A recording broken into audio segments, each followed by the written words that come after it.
Nana air, la ulo what's a fair, low pale wa ese, ole lo fly fingata, tell them na tia oitina, to lo ahing I mafita to the ma.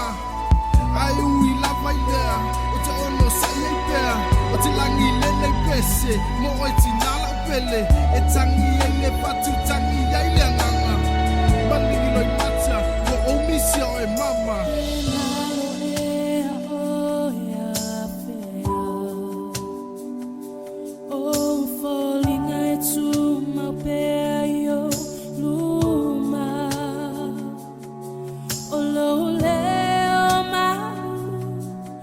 Fia toy falong atu ama imaule mafutanga wa moa tu nana uwa misia o lepa imayo lima fa ama fana mai a o mai eteta talo ina ia o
solo mai le ma fau ma I mau pe ana turn off for mai ai ua bala au mai lo matai lau au na lele na ulu fale mai sina e silo tawi lo le penina it's on a time and my fire on a fire tawina olo alo pai fa amani sa engalue malepuno wai ole atua safai ma o tai o ole tina moni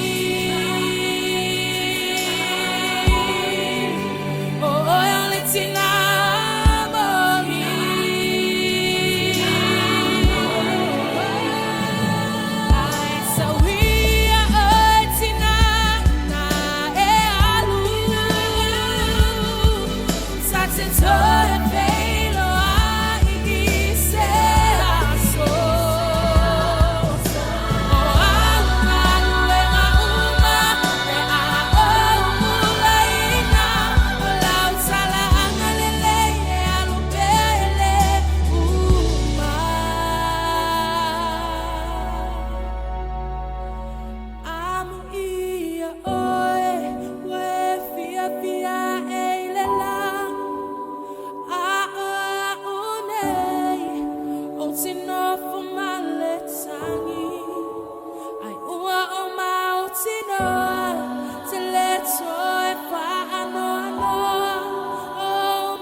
les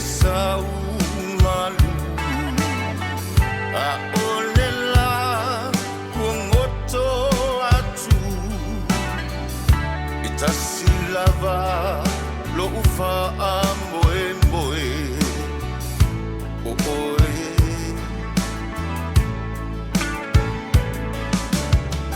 le lalo langi o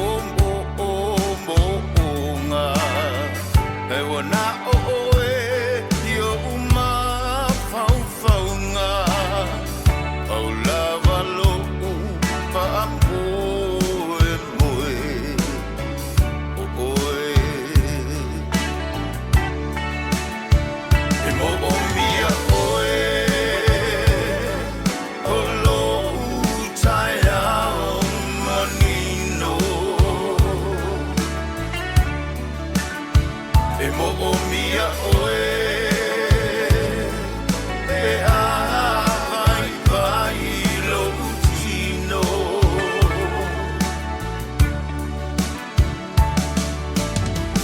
o oe o lo umano si anga a o mai o aso leanga au lava lo ufa moe moe o oe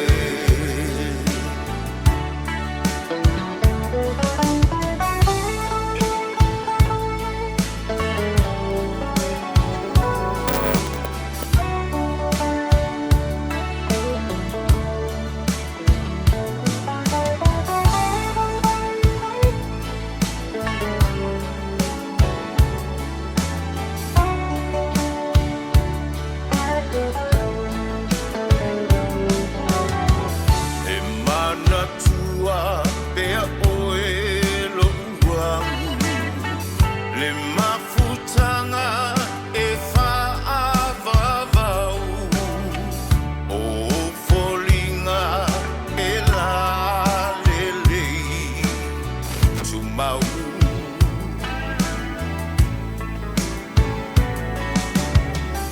o oe moa o a mo oe tasile tino tasile loto e au lava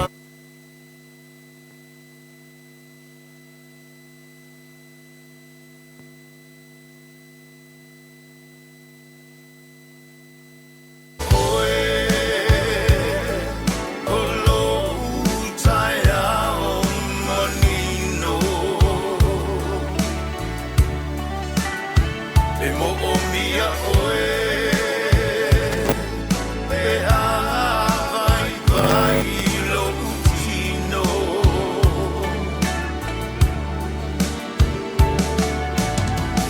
o oe o lo umano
Pizza di Massetta.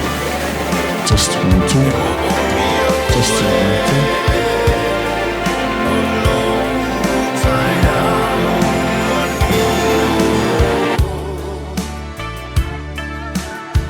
e mo o mia oe e a vai vai lo utino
Mama ela utina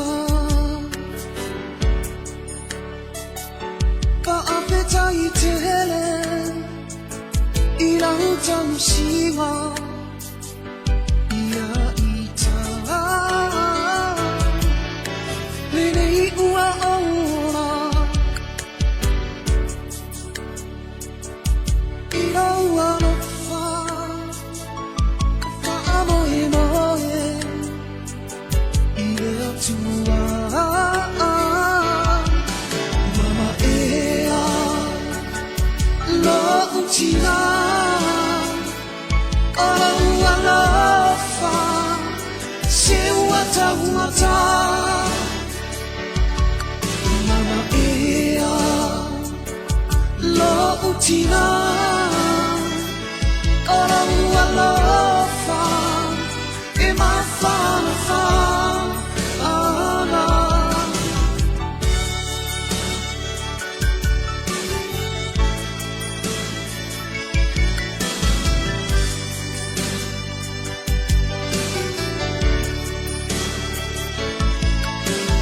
Pele ta shiraba ya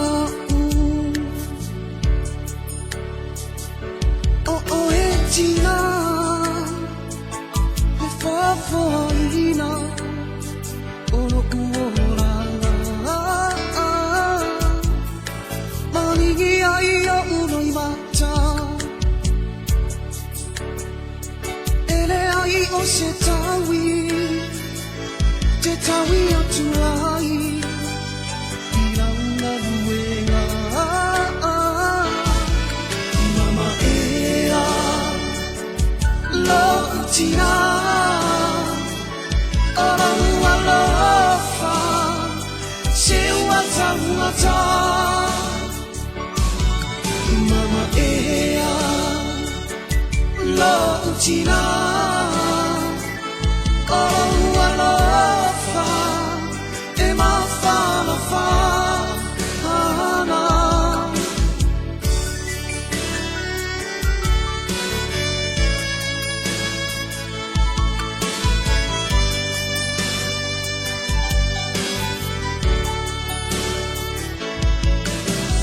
Iva mausino tau ave Tau ave ai au Ino hau mana fa Seua mama fa Langona ila unei loto Ise tina O fai masasa Ise aina Mama ea Lo utina Ora lofa Se wata wata Mama ea Lo utina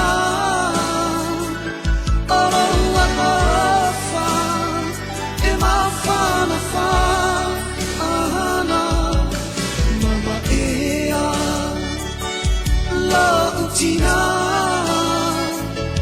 Ora lofa E ma fa na fa Ana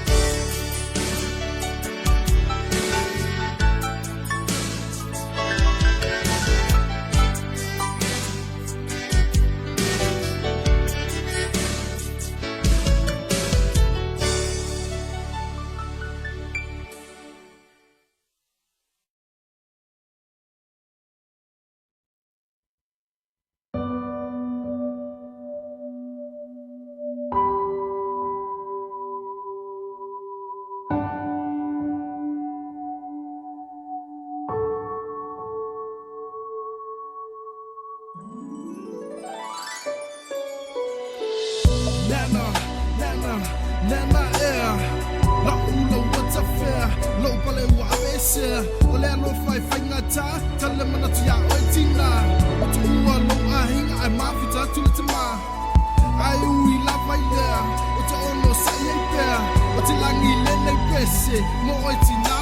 le e tangi ai le fatu tangi ai le nganga malingi loi mata wa omisia o e mama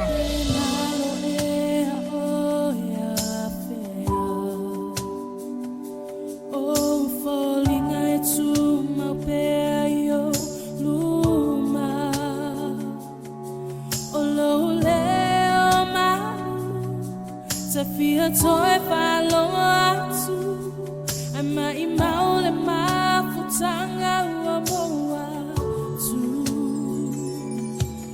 nana ua msia o i leva ai lepa i mai o li mai fa ama fana fana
se foi o sa afiafinga ua lo tatou tina nei ia tau au mai au tou mea alofa mafunga laau.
whaatulou I le paia o le malumalu tāpua'i o le atua.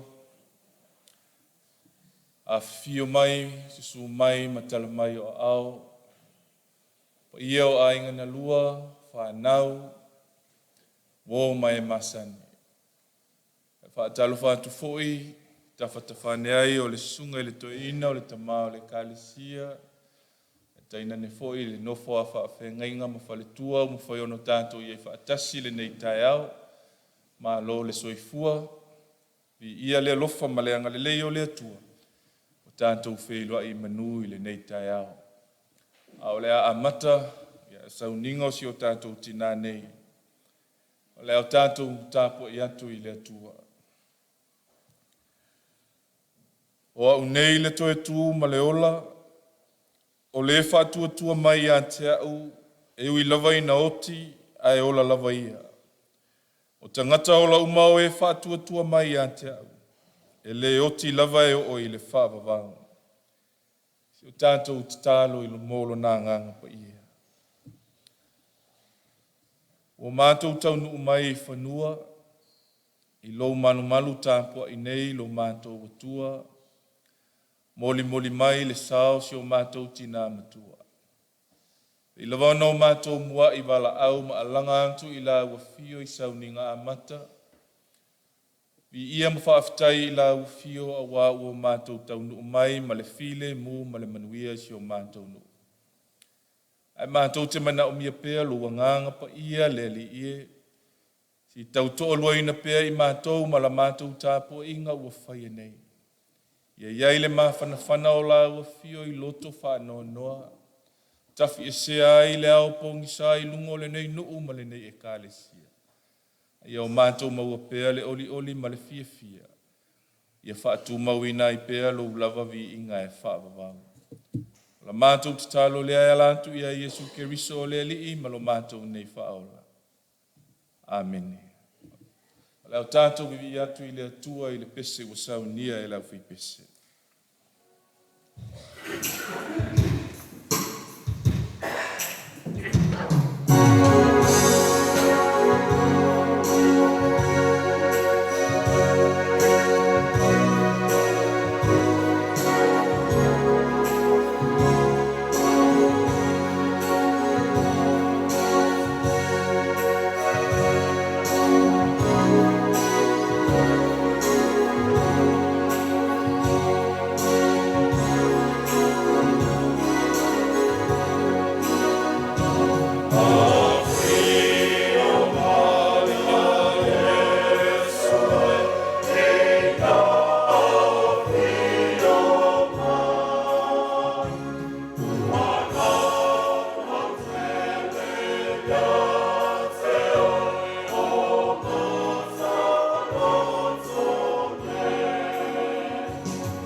wala watua i le sunga i le tama, sunga le toina ia moli. Ia leo le a tō matauina, ia lo tātou ainga, lo tātou nuu, ia i le nei tai au, ia e ala i ia fionga pa ia le atua, ia saunoanga wha tama fo, ia wha mawhanawhana mai, ia mo i tātou, ia i le nei fo i tai au.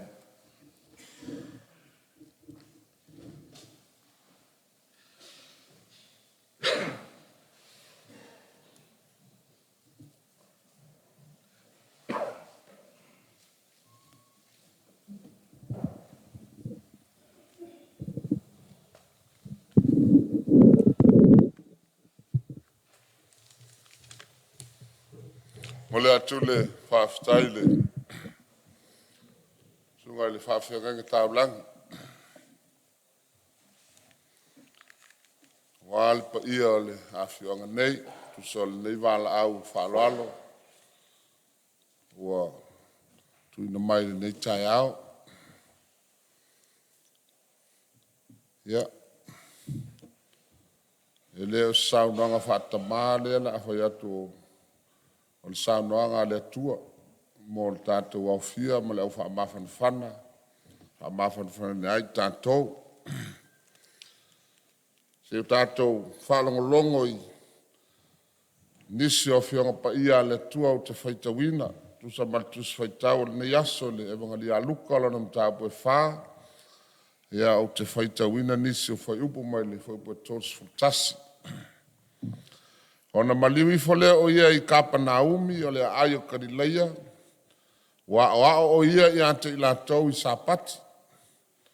Wa matua ofo i la tau i la na o onga. A wa o lana whetalainga o iai le pule.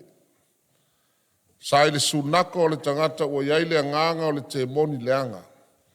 Wa langa mai foi o ia o le otele. Wa whapea mai. Hawe Yesue le Nazareta. Se a launa i ate i mātou. Wa e maliu mai ea i a whano ia i mātou. Wa o i loa oe. O le pa ia oe o le atua. Ona wawao leo Yesu i ate ia ua whapea atu. I nā whaalo longo ia. Ma e alu i whafo na i ate ia. Ona lafo i lalo leo le te moni i ate ia o lātou luma. Ona alu lea i whafo i ate ia. Ua le a whaina lava ia. Whamanuia le atua i nisi o ana whiongo tātou whalongolongo ai. Mai se lan tuspa ia e pe ona u whaitawina. Tu mau i ate elo na vi inga o i le whamavau. Ia o nai mawhau whaunga whale nganga e soasani langona mawhatia ia malangona tingā i le paia o le whanau ma ainga na lua ia mesifo i o le nea kalesia o woma e masani sunga i le whaawhengainga ma le whantua i le tātou sanga inga ma le nei tui o ona ma le whaingtā. La unga ina le swafa mamalo le atua le tamaa le alo ma le nganga pa ia. Manatu le nei aso e tusa ma le tus whaita waso lo whaonga ina ele au whaita utus pa ia o le larolangi. O le pa ia oe o le atua. O le pa ia oe o le atua. Holy One of God. A fua i le si o manga le tau tala i el tus whaita o luka le nei tai ao. O to tonu o le falsa.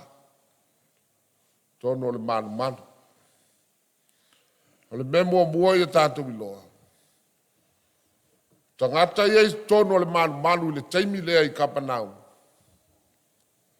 O Yesu, ma o na soo, ma le moto o tangata.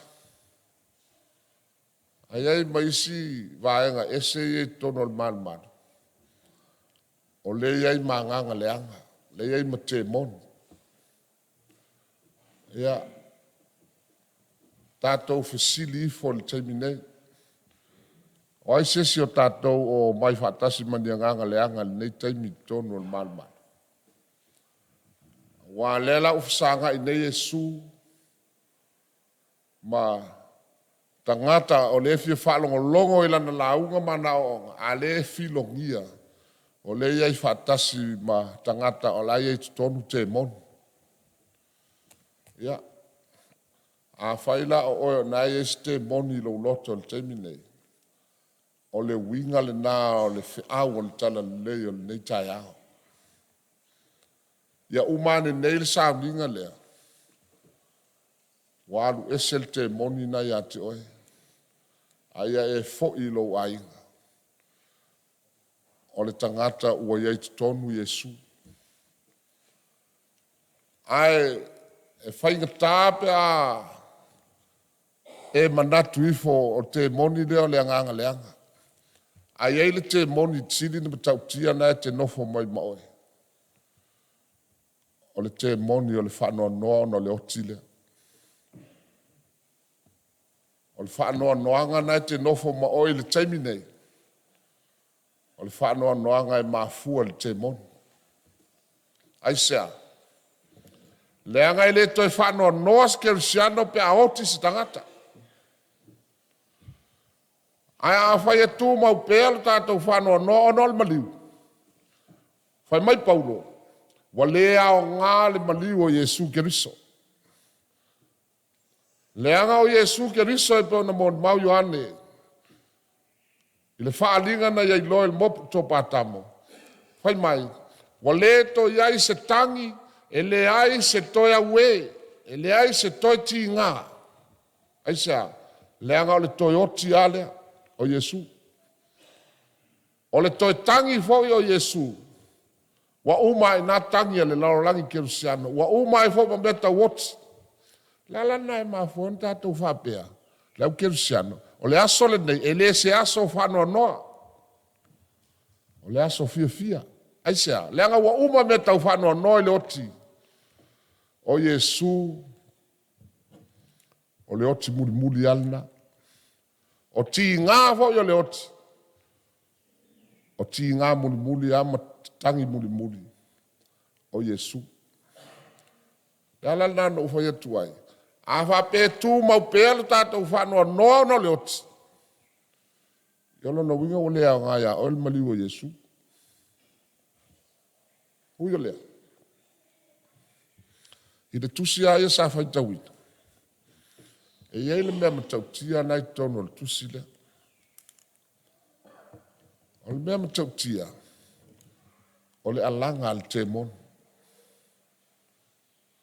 O le mea alanga al te mon. A we Yesu e le Nasareta. Se a launa ia te imatou.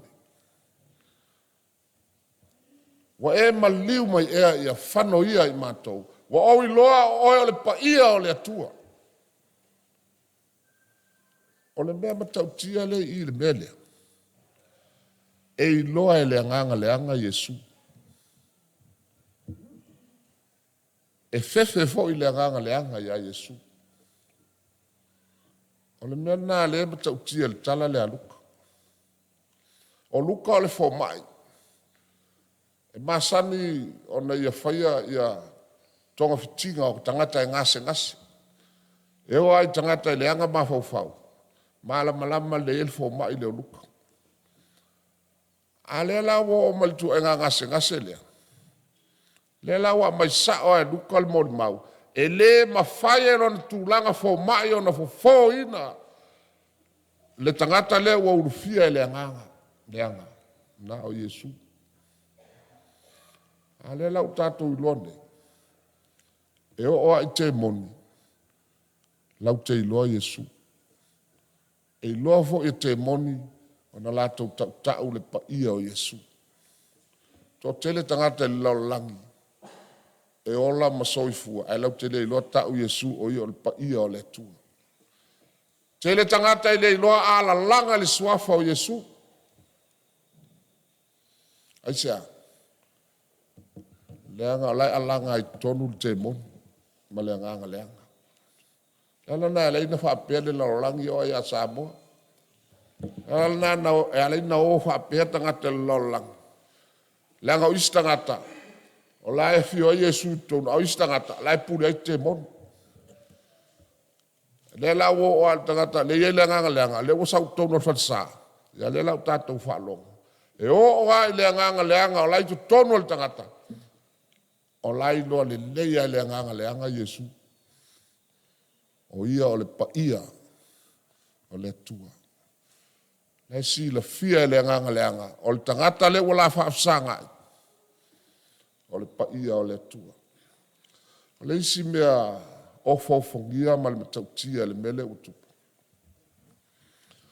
O mawhaia Yesu o na ia tuli e se ina le te moni. Ma whaafile mu le te moni. Ma ave ese I fafo ma le tangata. Pio tātou whalongolongo iai. La le winga le nāmea. O inae tau mai ai. O le tala le leia Yesu Keriso. E le mana o mia se tangata e no fois te moni tonu. O le tangata e sau le malu ma tāpua I le tua. Ma tau le paia o le tua. E le mana o mia ai se anganga leanga. E le mana o mia ai se tangata o lo o iai tonu ma se anganga leanga. Lala na ua ave ese Yesu, ma tuli ese Yesu, ma usi tai le te moni a Yesu. Ona o lono fina ngalo, ia wha pa ia ina, ma ia wha mama ina le tangata mo le li. Aisea, leanga le amatanga le nao le whaia lo soifua ma la wala le atua, tātou te tau ave ina le pa ia o le atua. A ina wanga sala le tangata. O inana lua ngia ai le tangata. Ilona tau ave ina whaatasi o le ali.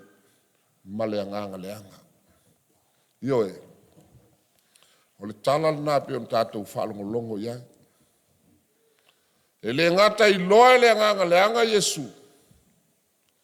Ai ustai fo I le anganga le anga ia Yesu.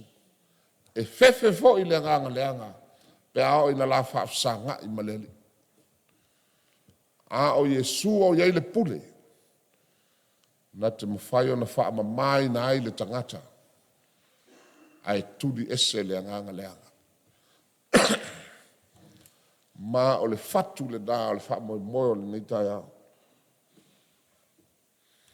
O le fatu le na o le whiau le nei vai o sa. I le winga o le afio mai o Yesu. Pe ona fai mai o ane. O lai muli mai le tangata e sidi atu ia te au. Na te pāpatiso ia te utou le nganga pa ia ma le afi. O lau papatisonga le vai. Tō tele tangata u whaasfurun papatiso I le salmo. Papatiso le vai. A le papatisonga lea. O le papatisonga I le nganga pa ia ma le afi. Le la e whai e Yesu I le mele. O le papatisonga ato toa le wha maina o le tangata. Mai anganga leanga malava o le laulangi. Aisea. Wai le ngata ana maua le nganga pa ia. Wha mai paulo. E wha inu mia foi o tau e le nganga pa ia e totas. Ao ina inu le tangata I le nganga pa ia. Le wha atusa o le nganga pa ia ma le afi. Tau te ilo le metupu. Pea al tangata e tau mafa le piti vela. A inu le piti vela tulou. E mūla ngutu. Ia a wha mai silo mātume sto ina. Ia o tamana pol teine. Ia o la ngutu malu. Aisea, langa ua aibe vela. E whape nā le ata o le afi leo le nganga pa ia. Pea o ina inu mia e le tangata. E mū ato ai le loto. E susunu e le nganga pa ia o taota uma ma nganga le anga uma o I tonu. Ina ia vea ma tangata wha ma ina. Ma wha pa ia ina mo le tua. A wā o le tua pa ia la vaia. Tātou tinale. A tonu le a sauno nei mo le mau o lona soifua wha le nganga. Lona soifua nga lue. Le o tau nuu I. Le winga o le papatisonga le peo na whai mai o ane. A mu ia e woti. Oti o I leli. E lei as tangata e oti o ileli. Alai filongia e le leanga. So se tangata e oti o ileli. O le tangata ua umona baptisoina le nganga pa ia male afi. Ua umona wha mamaina lo na soifua antoa. E o foi na atu mo le ali i malona fina ngalo. E eilu tātou tina lea i aftu. Pa ia le whanau, pa ia le ainga lii. Ia e mese o suli ma feoi. Pa ia le kalesia ma le sunga li whawhenga inga. Amu ia e woti. O e woti o ileli. E a fua mai whea. E a fua mai le ngā luenga papa tiso le tātou wali. E ala le ngā pa ia ma le afi. Na papa tiso ina ai le tātou tina. Ma aveo se tina ua uma ona wha mamaina ma wha pa ia ina. Awa, o le aso le nei. E le toi mana o mia sto i ngā leo hoi talo fai. E le toi mana o mia le upu na. O le upu e taona mana o mia le taimini nei. Amu ia oe. Aisea, tātou te wha amu ia le tangata. Uma lava lo na soifonga lue ma wala wina ele atua. A o whape nao na tu mau pea mga lue mo leli. Hoti o i leli. Ia, o le lu ile nā mo tātou. Lu ile nā mo tātou. Ma fau de tangata i lona soifua. Ma lona ola ofo i nā atu mo le atua i sos fe au ma sos e ngā duenga. Tālo sia, o le ale langi lo soifua ma la wola. Ai wha amu ia tangata i lo woti. Wha amu ia tangata i lo woti. Ai le anga tue ngā mea fōrero leo tia ia. Wha whitai a ua wawe na oti e tuai. Wa le vana tauna alu ese malalangi e sana whēra lua i wha valvalea solo ai a whapea. A o tue ngā tangata ia. Tātou te mumusu e ave ese. Ai o tātou tina ma tamā. O e o ngā mo le tua malonu fina ngalo. Ai wha amu ia i ai tangata. Wa ua umona wha mamaina. Ai mauti noa. O le tangata ua mauala la mafutanga maleali. E le so ona wha amu ia se oti. E le o tangata uma fo e wha amu ia i ai tangata ni o lato woti. Na o tangata o iai leali. Me lea le pa ia le au fia, ma le whanau. Amu ia o tau tina i se tina. Ua oti lava o i leali. Amu ia fo i le ainga. Mese le nuu ma le kalesia o na lana au nei. Ua wala au ale le atua o i leali. Ua uma ona wha mamaina lana soifua. Ma ua mautinoa. Ua pulea e le malu ma le pa ia o le atua lana soifua. Nei maso uma. E o i le whaavavau lava. Amen.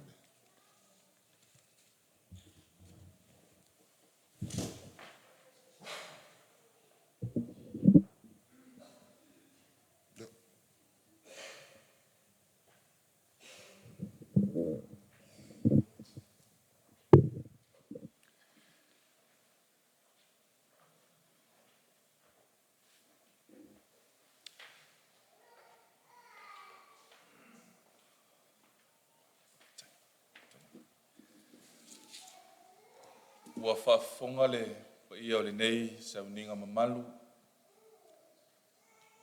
I le saunoanga, sunga le toe ina.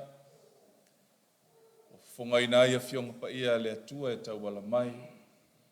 Se wha mawhanawhananga. Se wha alotu tele o se wha maalo si au. Whaaftei tele i lau sunga le toe ina. I lawana e saunoa. Amu ia i mātou. Amu ia le nei ainga, amu ia le nei whanau, amu ia le nei nu. O le nei e kālesia. O lewa e saa whaoti le uto le whai mea e ala i le. A fionga pa ia le atua. Ia e tō matau i nā i pēa. Le loto whanoa noa, o na o le mawhitanga pē le ma le tina ia ua mō tusia. E le to iei fu ila sa ufa opopo. Opu mahasani e te noa loa ta mao le kalesia ia. O ani mea ta mai pau pau e toi whai na ona soso ese lava. Ia o le nei lava vai aso i le whaitau ngā tusi a luka e pe o ni sau noa le tama. Ia o le tala le lei a luka. Tātou amata mai lava i le asā, i le tala, i le sau o le tama, ta pena le ala ma teu. So ma le baptisonga. Ia so lo ma le ave le anganga o Iesu e ave le. Fai mai o le ave le vau e. Tofo ina ai, ma whao so ina e le ti apolo. Ia ona mai lola ia le wa amata le ngā luenga tā lai. Le ala o mai le mata upu le whai pēn sau noa tama. Toi fo i mai Iesu i lona nu o Nasareta. E le i fina ngalo Iesu e ala langa ni te moni le malu pēn sau noa le tama. A le mele tupu. A whai ele ala langa tangata soifua ma tangata o ewa ai wa venga. E ono ala langa nganga leanga. Ma o lantou i loa le pa ia ma le mamalo sili e se o le atua. After i tele tama, ia i pea le tama o ainga o le atua. Ma se fui o le whamanuia i tō whinga i ante oe ma le tina o le ngāli. Ma wai pea le ne ia manoa tātou tō whiloa i ai. Lau tātou tō e pese i le pese o saunia e lau whi pese.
Nei sauninga, wale to ai tau nuu mai ai o le sao lo tātou tina i le malu nei, i le whamoemoe, le ala whantu i le po ia o ainga, talo mai fo i a wasi sauninga whale ainga, le ai taitai ai le sunga i le whawhenga i a whau, i a wale po kalama, pa ngā solo so tātou tina, o ele manatu ma le tautununga, malawa le tātou sauninga whale ainga, masu so o toi lava marimori mau au, ia whamae ato i lo mara tātou sauninga i moli atu li sao le tātou tina ia i oi o na oli sanga tu mau na whao wai o na sauninga uma ia o lau whaia se tatalu le li ia lo mātou tua le nganga whaaftai lava i lau fio to ai tau nuu manuia le wholaunga a lau whanau i lo malu tātua whaaftai fui o mātou whaasoa e ala ia o fionga pa ia fui o na sau no ia le tamao le kalesia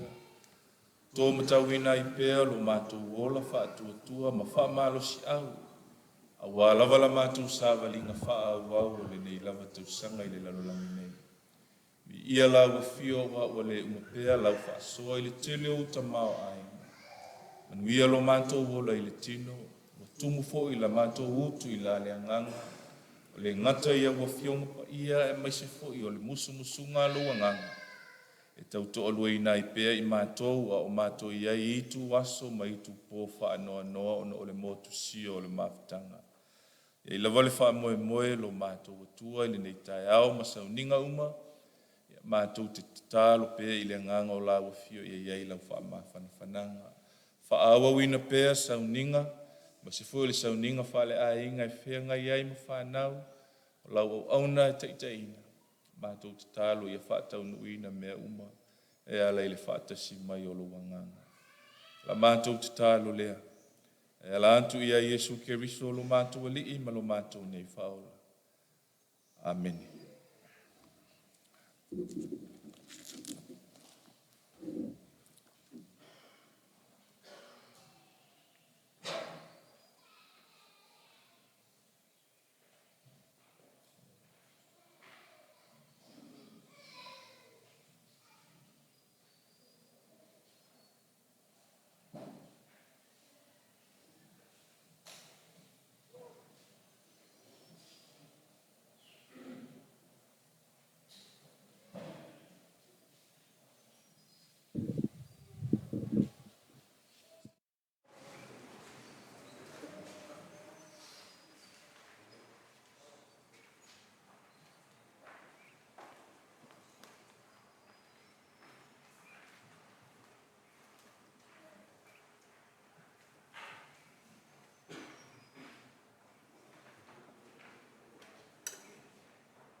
Malu tātou sauninga, wan pa ia o le tātou nuu e me sfoi o le tātou ainga. E mnatu o le amata le tātou sauninga whane ainga. Ia, le o le ma ngā lua ma le sunga le lia wao i mai malua ia le sunga ia lau pamu ia ua alfa moe moe o le tātou a inga ma le sauninga o le tātou tina ia o le e whātontonu atua i ruma i nele whainga o le tātou lotu ia pe o le tūlanga lana iai ia ona soa ila ia lea ma le toe sauninga pe o tāpena mai le tātou tamā ona tātou tāpua i antu i le tua o lo whapea on whetalai mai o le alii so ia e te tangi au a fo i le tafe ifo lo i mata i au mata au a lo whetalai mai le alii e whai le tau i o lau ngā ruenga to e fo i mai lava i lātou e le nuu o e i te mai se o tātou tānu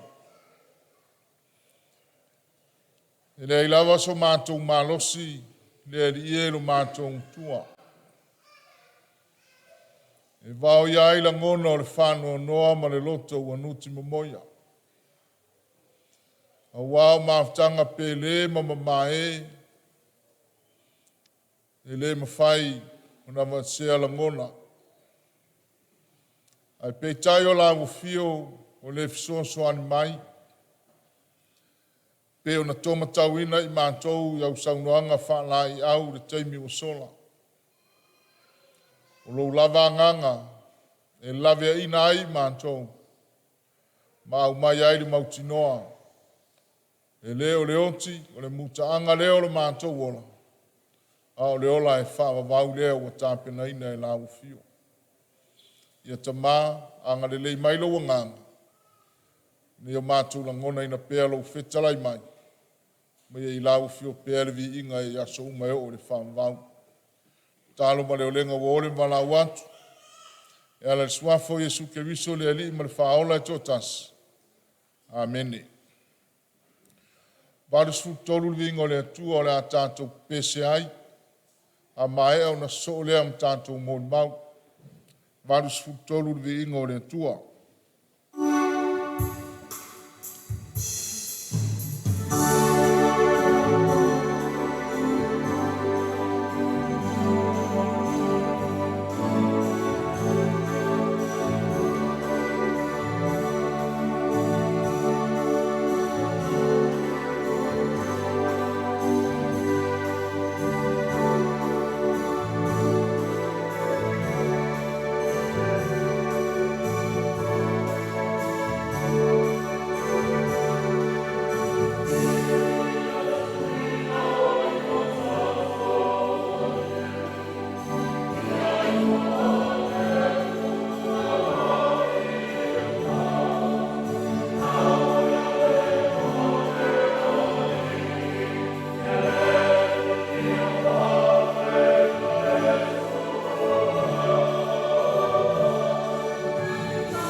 tātou mōi mau, tātou ainga, me skoro tātou nu, ia tātou malawa e fia mōi mau, ia wā fōi le māwhtanga ma sui fua wauna, ia o tātou tina nei, ia tina tulawa le amnoa e whāwhonga mai ia, ua iei mea ua umana mōi mau wailesi, ia mā fau po anis mea, ia tau whailawa, ina ia whamanino, ia whamātango fia mōi mau o tātou tina.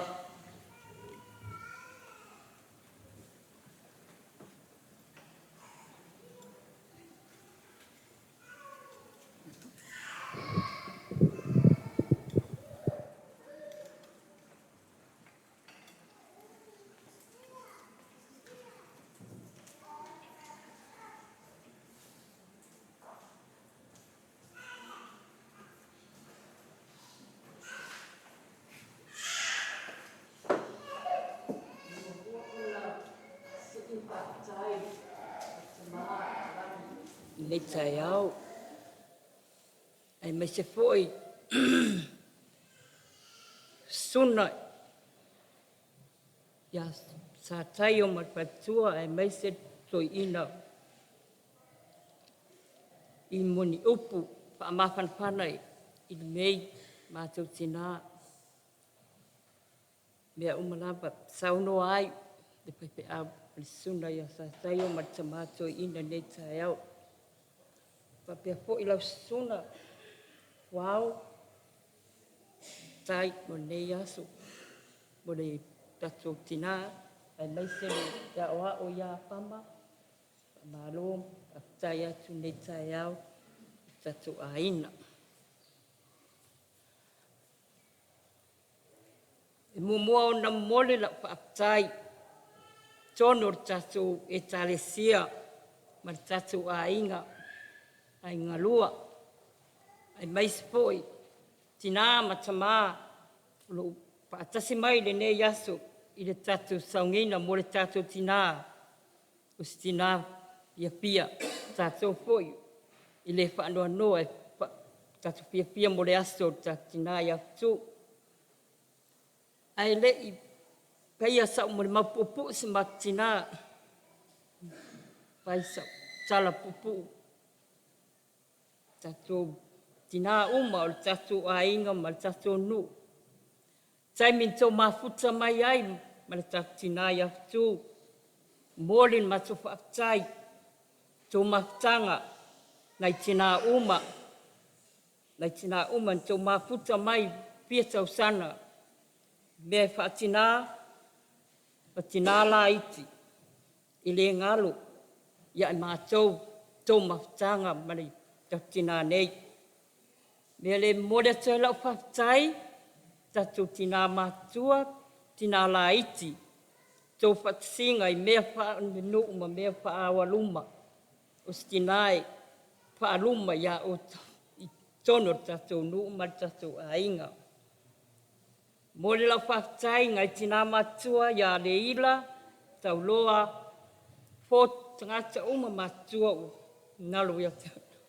Mori la whaftai tō matanga i le ngalo le tina. I le ngalo. I le ngalo fo ia i mātou le whanau.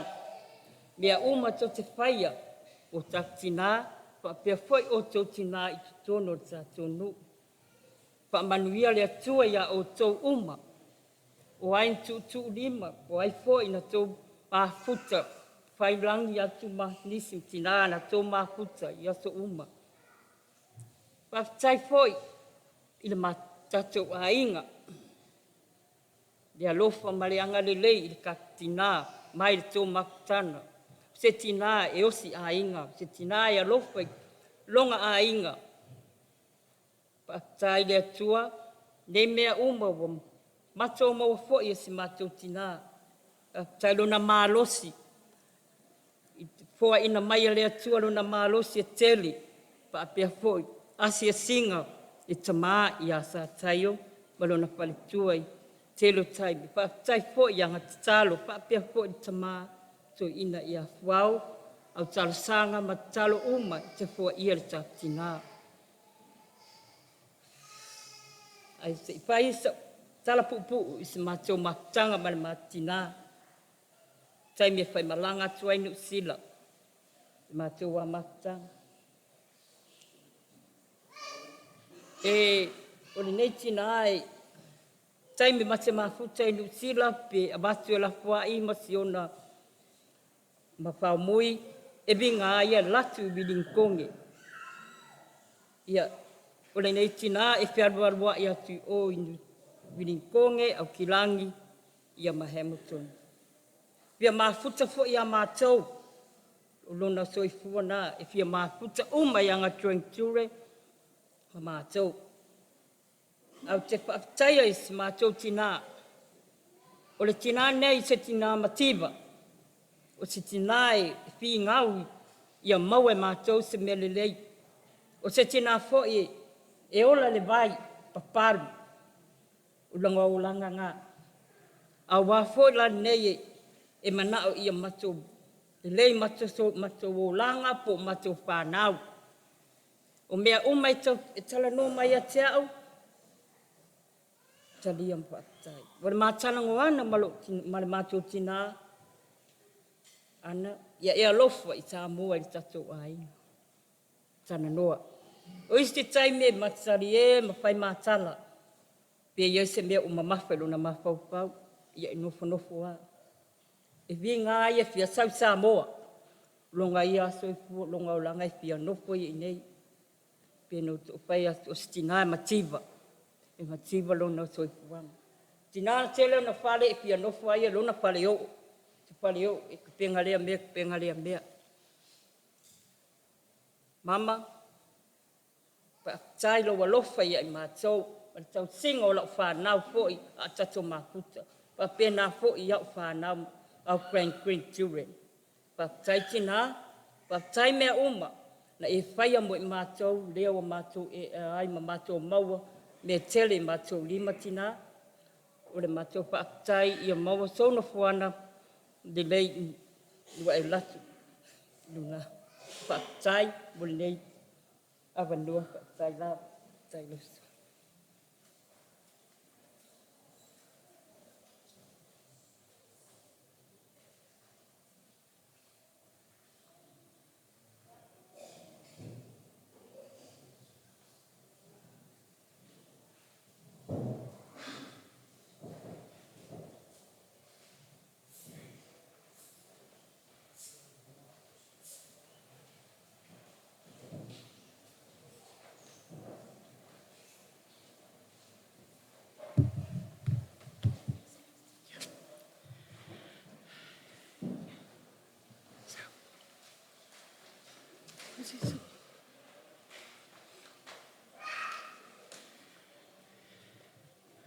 Ia, e mua na whawhairua i atu i le suafa mamalu o le atua, le tamā, le aro, ma le anganga pa ia.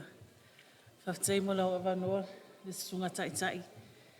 Ma lo le soifua maua ma le langi e mama. O lo ui ngoa o lu isa le FETU se tonga. O lo tamā, kilifi. O le tionane o FETU. Auntie, whawhtei mo mea uma. Whawhtei tau si a inga le lei. Manuia no malanga. Alo whātu lo tamā.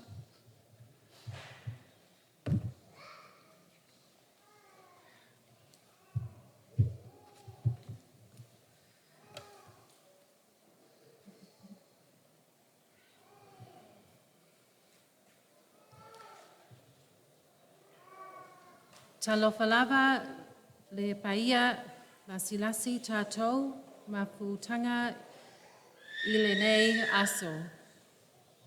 I wanted to acknowledge and thank some of my family members who are standing with me now to represent our Auntie Star FETU.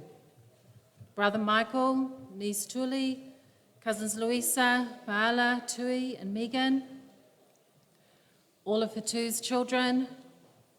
For those of you who don't know me, I am Heather, Auntie FETU's niece from New Zealand. I'm here with you all to remember and celebrate our beloved auntie, a beautiful human being who we all love dearly and will always cherish in our hearts. I would also like to speak on behalf of my family who could not be here today.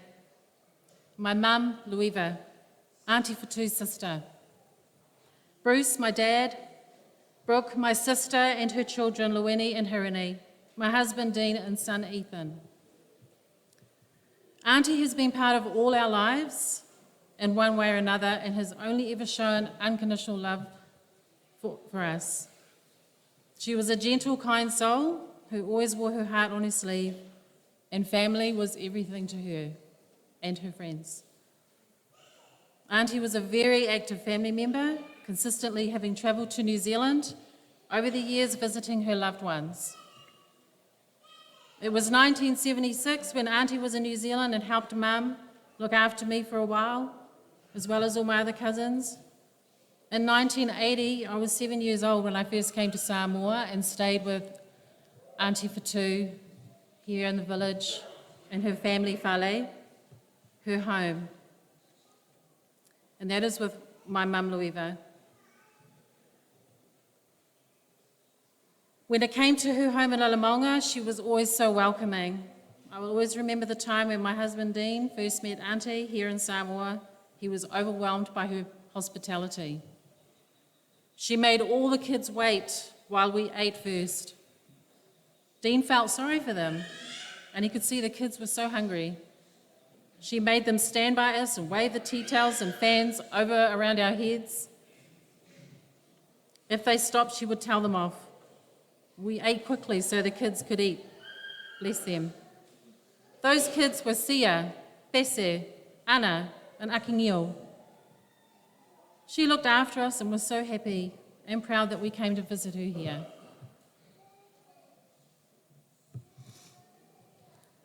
Auntie FETU,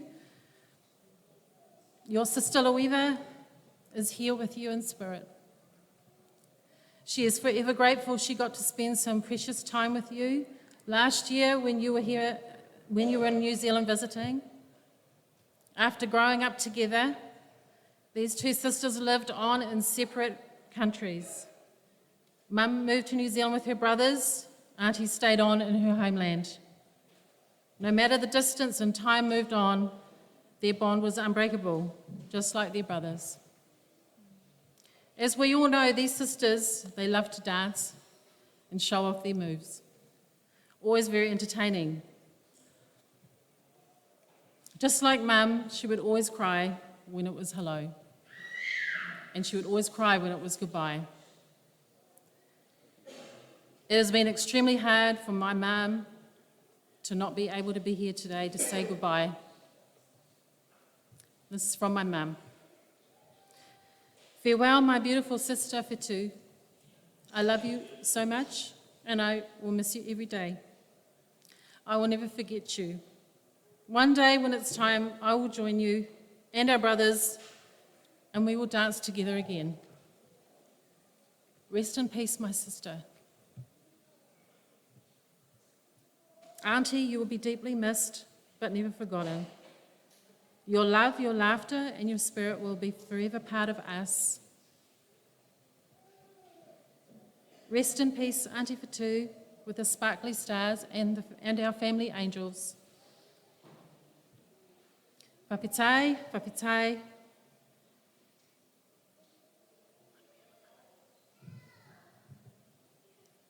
Te le lava, manuia, lo, malanga.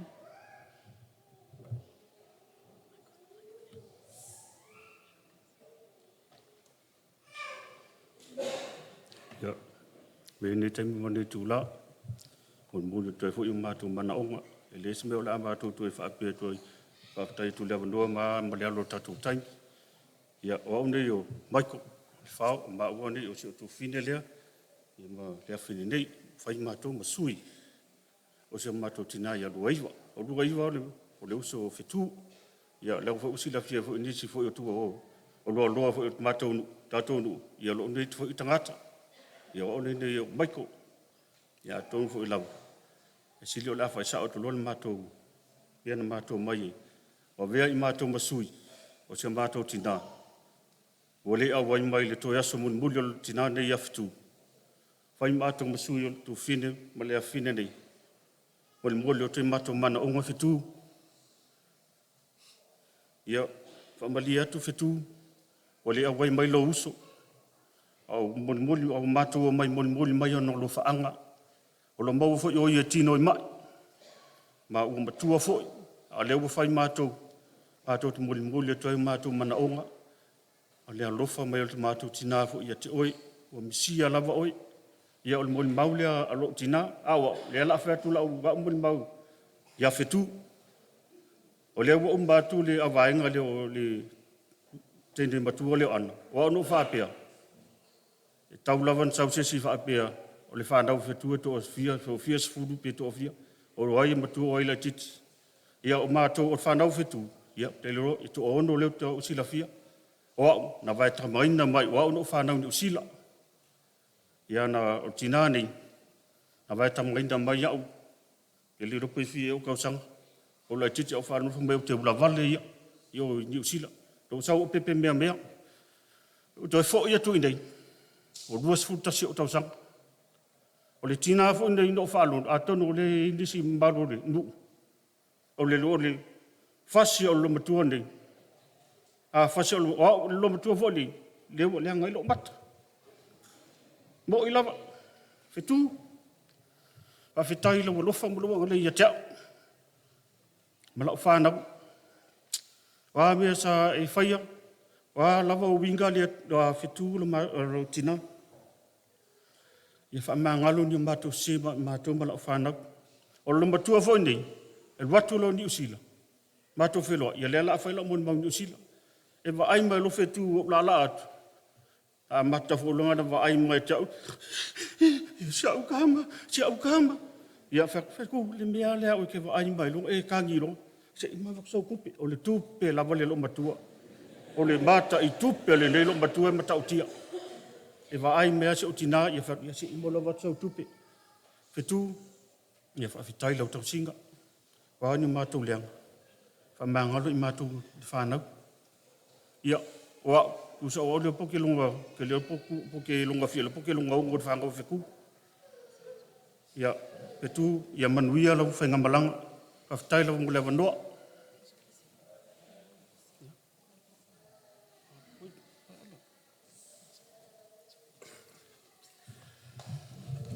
Ia, so I fua lau lei tatu mawhitanga nei tū la le aso.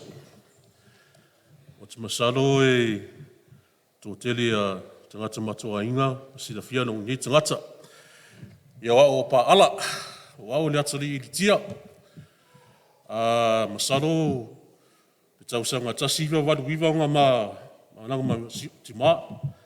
Sa mai e whaile le tinga tā seu. Tasi tausanga whaile fuafuanga o te nofo nei. Ia ai masalo pe ngale wadu masinga sau nofo ngei ngu. Ia masalo tō terenga sidafia. Ia ngā whaia ma le vaidea.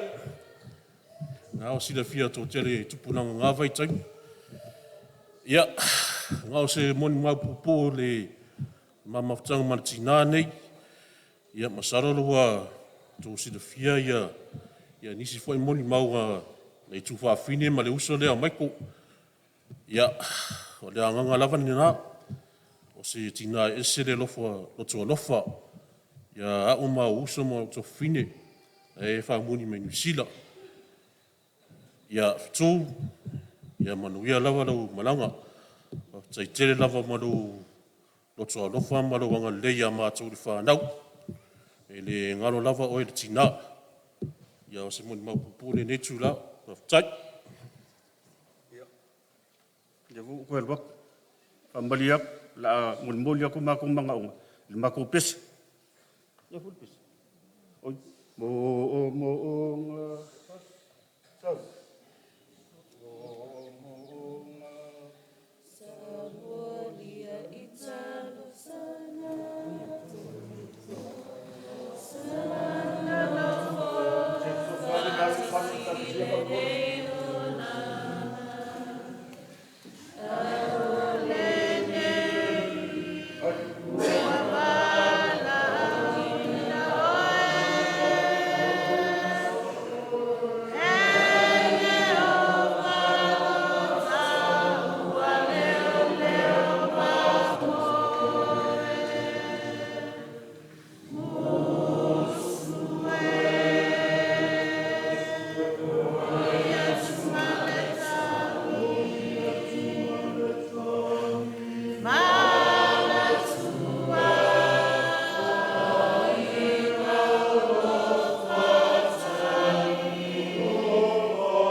Talofa lava, lo ingoa Megan, wau o le grandchild o FETU, o lo tina o Ana, ma lo tunane o Tui, ma lo o tufafine o Sama, le whainga sau, le o ngusi le vailanga whangau. Yeah. So if I say upu lai titi al mawhatanga mato mako grandma, it gave me le sasau I ngusi la, wa ai ia mako, wa omalo brother, gave me uma, e sau mako I le fale, e ai. I saw lo la I le lumuko yake le kako, for my, come here. I was like, ui, papelo leo, la lele, ika mai kako grandma. For my lo la ia, come here, sit down. I was like, ui, for my lo la ia, mbiwa omatui. Sasa lava, I speak oko le English I wailoa. You speak English I o laonga. You speak Samoan I le fale wailoa. I was like, ui, ka fe no muko ngei. Malesi kei mi uma lava. E vili mai a mako grandma ia mako. Mai lola ia langa upu. Megan, se my grandma mako mani wailoa. I was like, oi, ka fe. O fai lola ia opa le grandma. O ke ngau le bank, la lola I le kupe a oi. Grandma, hawhatai te lela mo lo alofa ia mākou, ma le vainga mākou. Mana wilo malang, Grandma. We love you.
Tangi a wefa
Mai tawi te tusi o fai salamu. Au ia te au matu mau ia te au leo la nei. Wa u lava leo te vivi atu ia te oe. David said, I will praise your name forever, while I have a breath of life in me. As long as I live, I will praise your name forever. Ia, ere te resa muni mau nei tae au. A ware hanga whai te le upu ia. Ai pole ase mena whai mo tina au soifua. E nei la langi o tātou iai. Ia, o au si osi, makesi, so o wheweti FETU. O au whai o le tama matua. Ia te mātou malawari i o maiko. Masi o mātou oisi o mātou usa ia i kia. Ia, tama i o le whanau o le matua.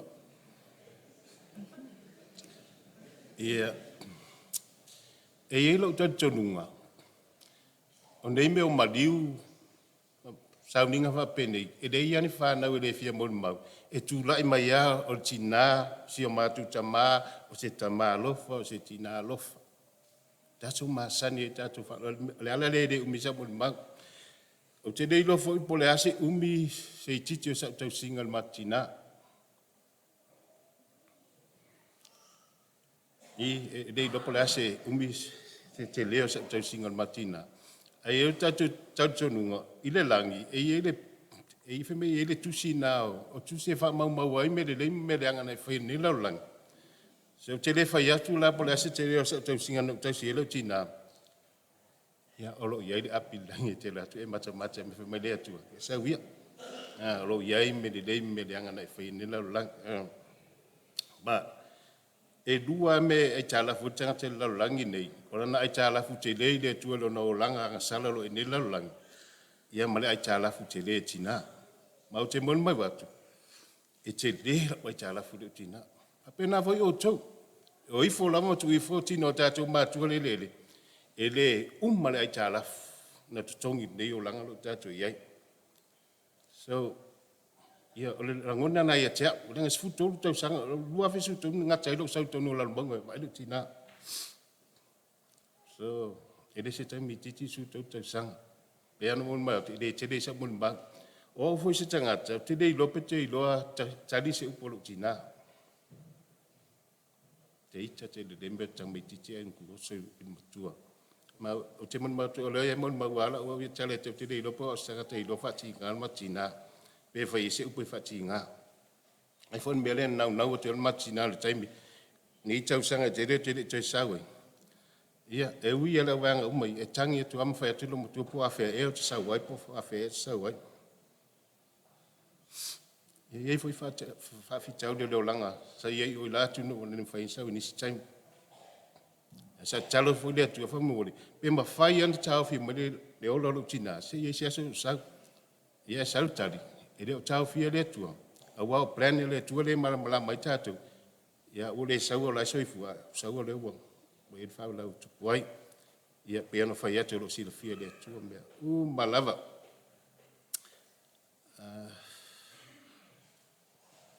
Ia o te loa se moni bauna ne tae au. No tau si whal lefu si o tina. Ai ono le limo vai na vai taimi le intupe. Ia sa i te tonu, ia sa i eifu te mina utau si eiru tina mo whamaoni ia te ia. Ia malmelo le usita i matina. Ia te loa se mo mauna, o noisoi fuanga manei o langa lo tātou whiolai. Ia fai mai pesi a tangata whalu e tau ua lava i aso i o Jim Reeves. O le lalo langi ni tātou te whiolai. E leo se tātou numoni. This world we live, this is now our home. We just passing through. E fole ase wala au mwede atua. You have to wait for your own calling day. E fole ase wala au mwede atua e tia moe. E pei o au mai whawhenga inga. Ia tātou wola ma se soifua i se olanga. E vi aire ari ma whiwhi aire atua. Ia tātou wola ma tau au e te tātou ni nei ola. E pei o nei mau watu nei tai au. Au wola ma tu mau e te au nei ola nei lalulangi. Ia tātou vi i le atua. Well, I have a breath of life. I will praise your name forever. It is wafa Yesu. Amen.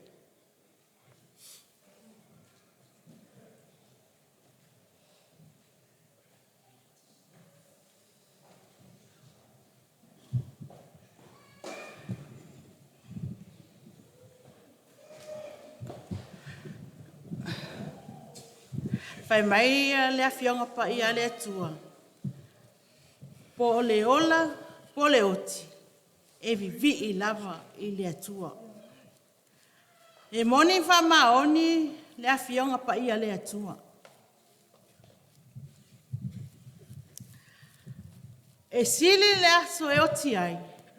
I leo le aso na whanau mai ai. A foi a whanau mai se pepe se tulou. E sau le fe au se a inga i le sunga le whaafenga inga. E latus e sua te whaile lotu o se o loa tā ua o whanau mai. Na o le whai au lava ia masi a inga.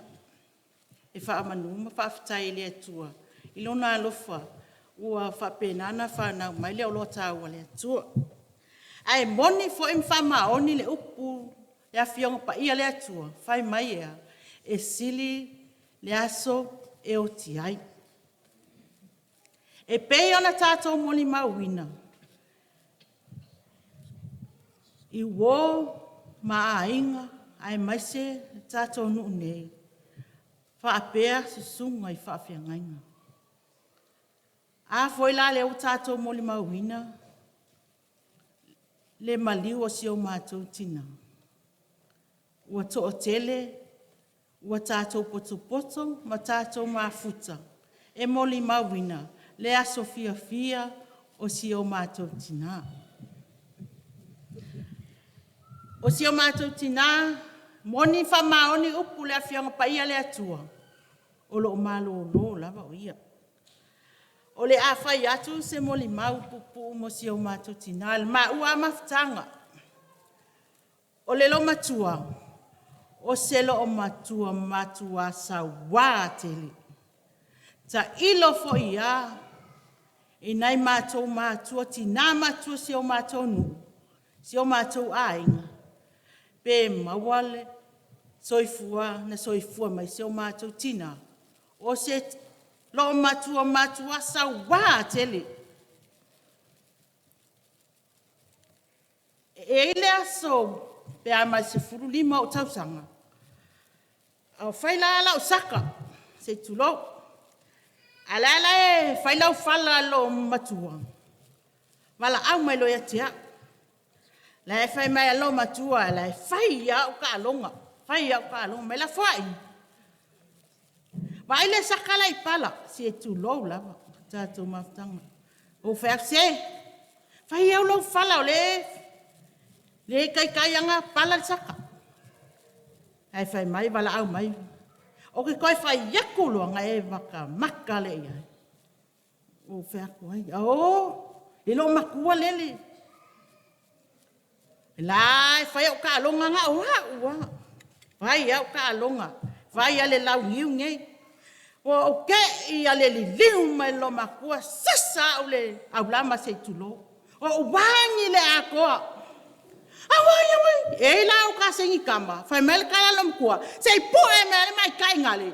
Kamo mo e ako ko o luanga nga yo ke kofu mala ulima o saule ako. Wa o sela lava. Ali e wa kofu mo ulima.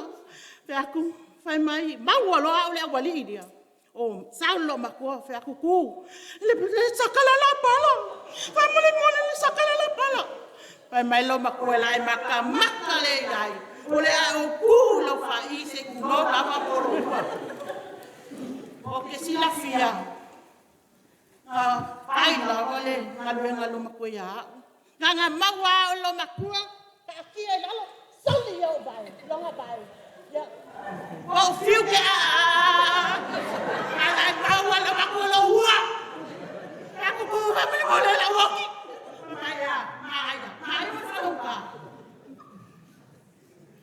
ele aso ele ka sengelo askalia e ngoyala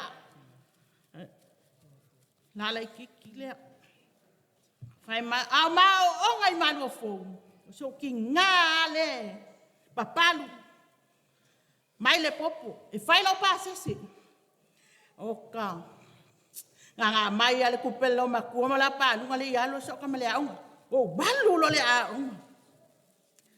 fai mai lo ka usonga le ola mai ai ke lo oi sa ka moi oi ka ko a ingale ya pia la kala ka el ka usu ya kwa seki o sol me ya ma olo ma kengele mai lo pa se a oi ko ke si la fia o ko o ke ya la ku le ke tale amalo fo ma lo ka usonga le fai mai kala la vai lo makua la le ai la ku lo makua male kala si fang pau kala singi mumu o ke fa liu mai fa pe ai sasa la makua a wala mai sa si o ka ka ka o wa la le ma kala fa ai a ko wala mai fa mai ko ka ke o ka ku ka kwa ina la kala ngai pa pau la ka ku kwa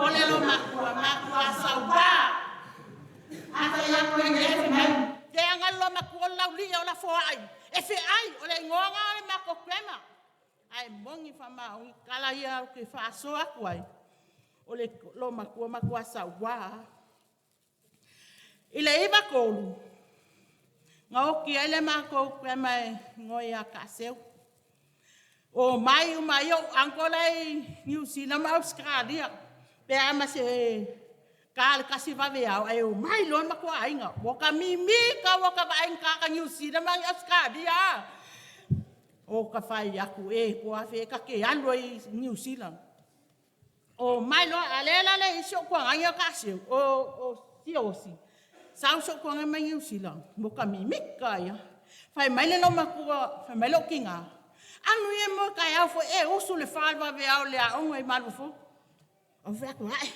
le lo makua le ai ku ya lo kinga mo fai ya si o mai o si o fa si ya we ai kanya ya la ia o fa songe o se kinga makuasa wa o lo ke ma lo ke ngoi o la fo kinga le o feku e sa mai la uli ai mi mika ke le lo makua fa ya ko nge e fa mai o longa kinga e ko fe ai sa o le o nga fa nga uma nge e la fale o pu kongi ka pu vai ngaki aki lua se tu lo la vale malu le tu male ta tu maftanga ile time na mau mai ma so to lua ia ngai mama lo ia pia fa aku lo la ia ki fa moni a o lo mama lo nga ba ku lo la ia pia ia le fa ka ngu la vale va ko so kinga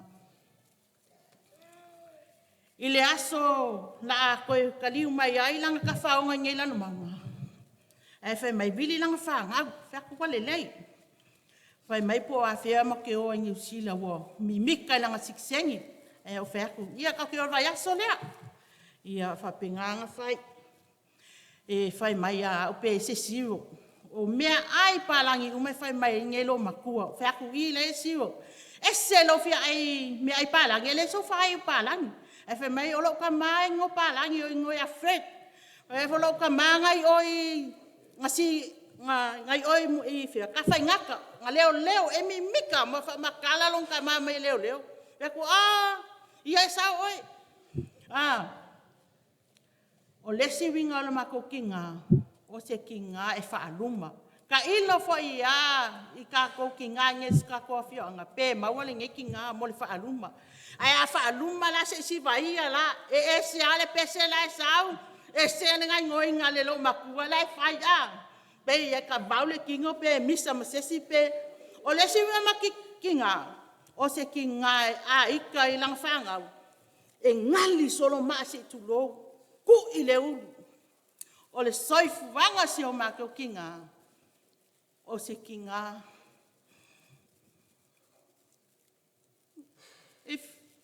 E makiwa. Ale ngā makiwa.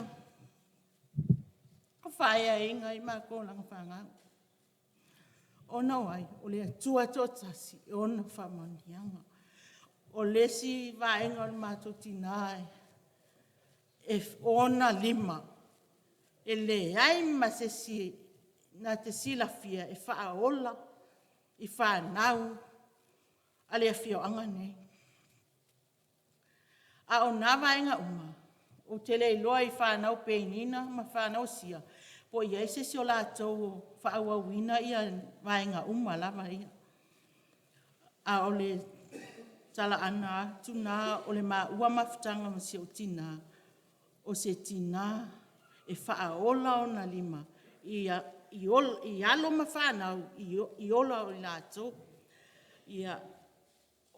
O le mea te whiawhia ia o maulo tele, na e moni a lea whianga pa ia lea tua. O si o mātou tina, o loo moe.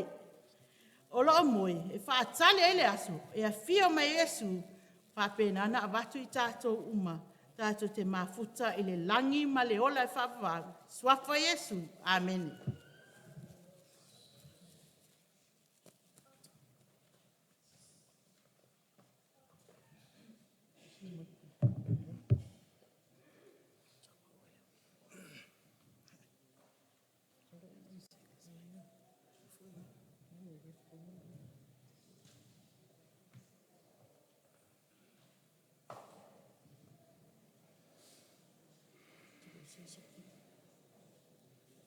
En leile atu, taimi numa.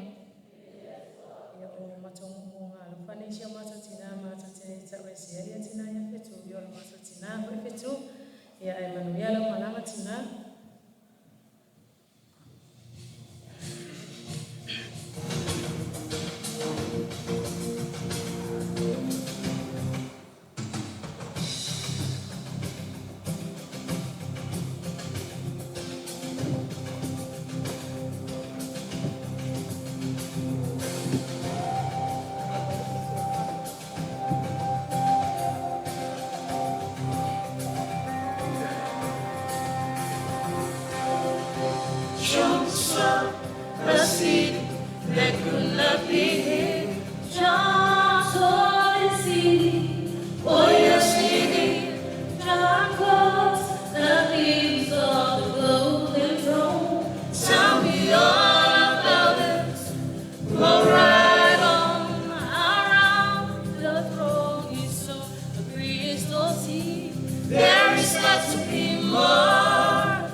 Hei, hei!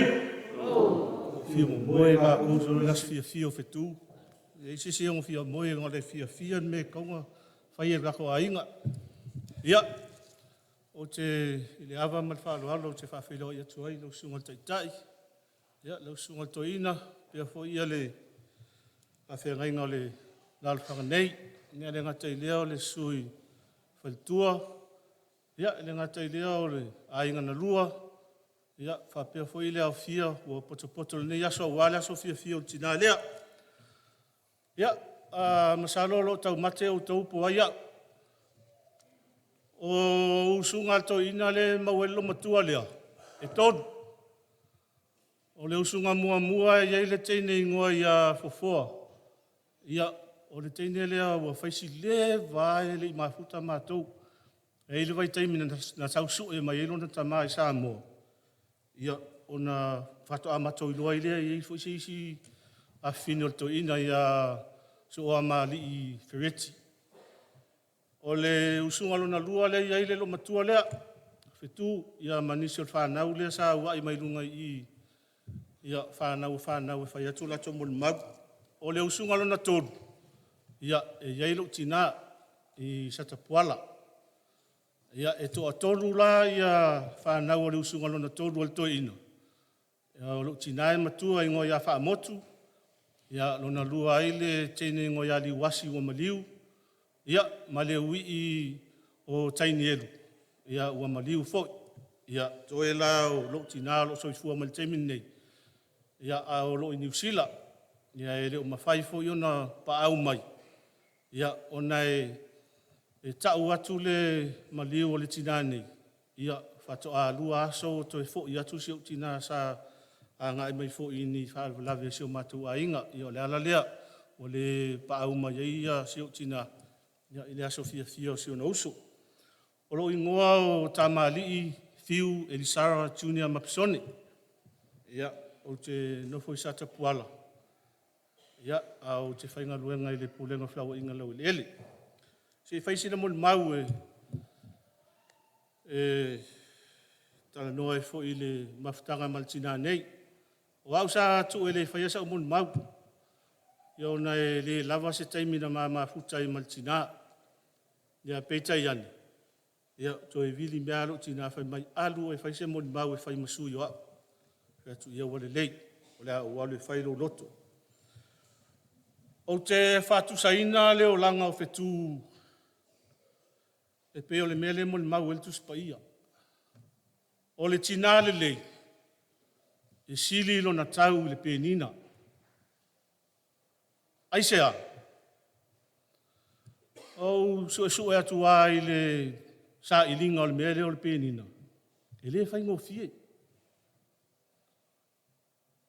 Whai mai a o ina alu le whai vai su e le penina e moru i le o ngā sami. O le o ngā sami fo, i e te tau ona i loa le vaenga le o ngā sami, e iai le penina le lei. A whaila e lo loto le o ngā sami, e le tau mate e si se amu, e mā o sia, e tau uma le mānawa. Aia, nau. Nau i lea, a wafo i o le penina e taungata. Taungata. O le anganga a toa e su e le penina lea. Whaamanianga. O le o langa lana tina lea. O tulau lava au te ita i ro whalonga mai whai mai o le mato tina e mativa. E mo i e mativa i le tamau a inga. Ai mau o le mafaufau. Mau o le nganga. Sa mau a inga le mafaufau. La le pini o lo tala leo. A leo. A auto. Ia. A whai o le ngō tātou tina o FETU. Se mana o au tau yasta. Ai sea. A fo ia shine na kui fafu. Le wa shine na kui auto. Mau atu ngā luenga le lei fafu. Ai sea. Ngā luenga tina lea. Ngā luenga tina lea. A whai na papalu le ula i ona lima. Wha atau te popo maula e so eilo tau ta maa inga. Le ulanga na tina lea. Ma fua mai whea. Ta maa inga o le mawhauwhau. A le o tau lala mai fafu. O tau wola le whanau.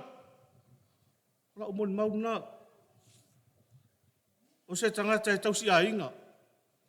Na maua nei taimi aso ula i titi mateo mai e ma lo tama, le tama lo tina i aso o i, mateo mafuta i lea ma le wadi ia o si osi ma maiko o wafo lo whalongo mai mutua le leia o nanu o aso ia so le kakaa so lo kafe so lo isu pe i o ka ele le vai. Ya le o vai, so ma eu le alofa o le li, ma fua me ngā luenga tina lea. Nau sau ngela i mako ka whamula wadi ia. So, e sao le ia ka la whanau. E whai o saua, a o le makua okea. Ka ilo fo ia i le rapper Mr. T, pe kusa ma le rapper lo makua lea pe ao inga oke lo makua lea. E whai la o le oke, a le leo. Si ke fefe fua hai le leo pe hai e mai lo makua. So, e au ke ngere angi mea o iai kokong. O nisi yanga le tinale nei, e se le wha alo. O te tala noha uia pe a aluatu i tuari mato a inga i sa tapuala. E aluatu roa o na uso lo tina marisi, na uso le umaliu, o na tuangani tua, e se le wha alo. Nā te iroa le wā. Ta se wa aia ia, e lesi tangata, e aluatu i tuari, e lesi tangata e, lona fia ula vale mo lona lauri ile tau ia aluatu i tuari sa tapuala e file e mu ia. File e mu ia o FETU. Au te whawhetai fo i ona winga, tau sa a fia pe arua tutua, wā o se tangata nā te idoa le lei le wāwhea loa. E o fo i a mātou, whanau o na uso, ma ona tuangani. Ia e pei ona tala noa ai le tele o le whanau. Ia e alua tu roa e ki ngā ka le fia kangi, a kangi rofe ku, ia woka kangi o koi fo i maka ika ia. O FETU o le tangata e whaamanu e ina. Whaamanu e ina e le atua. Ioi. Na maliu se o mātou tina o lo tina i Satapuala. Iwa sifuru whātau sanga na maliu ai. O no fole mo mawhauwhau o lona o langa a toa o Satapuala. O no fole mo mawhauwhau. Le ki oa whai mai le upor-kus. Ia e awa e lo tamama lo tina. Wha lewa ina ai o waso. O le matu pala le na tu e le atua i lana tu la fono le i tangata. A e awa e lo tina ma lo tama. Wha lewa ina o waso i le nu. Fua ina atu e le atua ia te oi. A lea. Te leo langa FETU o i. Leo wa maliu a o i. Ua wha lewa ina o na aso i le nu ua fo ina mai e le atua ia te ia. O ina au te iloa i o FETU. Stangata o sta. Stangata i awa. Stangata i loa no mātua. Aisea. A leo whamanuia i le atua. Whafua loa no soifua i lunga lau ele ele. I le nu nei ma le fio anga nei. Tausi le a inga. Whaftai FETU. E le tau mate au ngaluenga. Leo manuia lau whanau. Whaftai mo ngaluenga lei. Ia. E mol mai ia lo whaanga si o mātou tina. E le ngata si o mātou tina ia. A o whanau fo ia o lo uso. Ia me se fo ia lo tuangane mai Satapuala. O mātou talo. Ia manu ia tele lo malanga. O na o Yesu. Amen.